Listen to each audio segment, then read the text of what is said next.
Raffo ကိုပေးပြီးဘာစီလိုနာခံစစ်မှုကိုယူမလားလက်ရှိဘာစီလိုနာအသင်းမှာအငှားနဲ့တွားရောက်ကစားပြီးခြေစမ်းပြနေတဲ့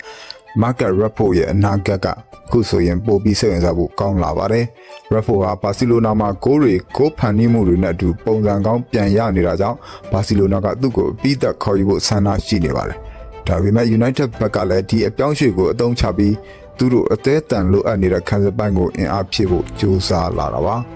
နောက်ဆုံးထွက်ပေါ်နေတဲ့သတင်းတွေအရ Manchester United ဟာ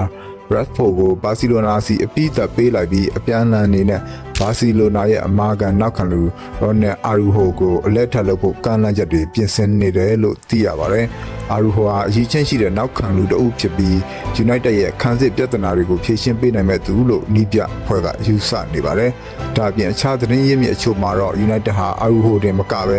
ဘာစီလိုနာရဲ့လူငယ်ကွင်းလွယ်သူ Marc Casado ကိုပါမျက်စိကျနေပြီး Raffo ရဲ့အပြောင်းအရွှေ့မှာအလဲထပ်ဖြစ်ထည့်သွင်းဖို့စဉ်းစားနေတယ်လို့ဆိုပါတယ်။ဘာစီလိုနာဘက်ကလည်း Raffo ကိုအပြီးသက်ခေါ်ယူဖို့အတွက်သတ်မှတ်ထားတဲ့ပေါင်26တန်းဝန်းကျင်ကိုငွေသားအပြင်ကစားသမားပါထည့်သွင်းပြီးအလဲထပ်လုပ်ခြင်းဖြင့်ကုန်ကျစရိတ်လျှော့ချဖို့စိတ်ဝင်စားနေပါတယ်။ဒါပေမဲ့ Araujo လိုအဓိကခန်းစစ်မှုကိုလက်လွတ်ရမလားဆိုတာကတော့ကစားသမားရဲ့ဆန္ဒနဲ့နီးပြ Hansi Flick ရဲ့ဆုံးဖြတ်ချက်ပေါ်မှာအများကြီးမူတည်နေပါတယ်။ Raffo ကတော့စပိန်မှာပျော်ရွှင်နေပြီးဘာစီလိုနာမှာပဲဆက်နေခြင်းတယ်လို့အရေးအယောင်တွေပြသထားပါတယ်။အကယ်၍ဤအလဲထက်သာတကယ်ဖြစ်လာခဲ့ရင်ဒါ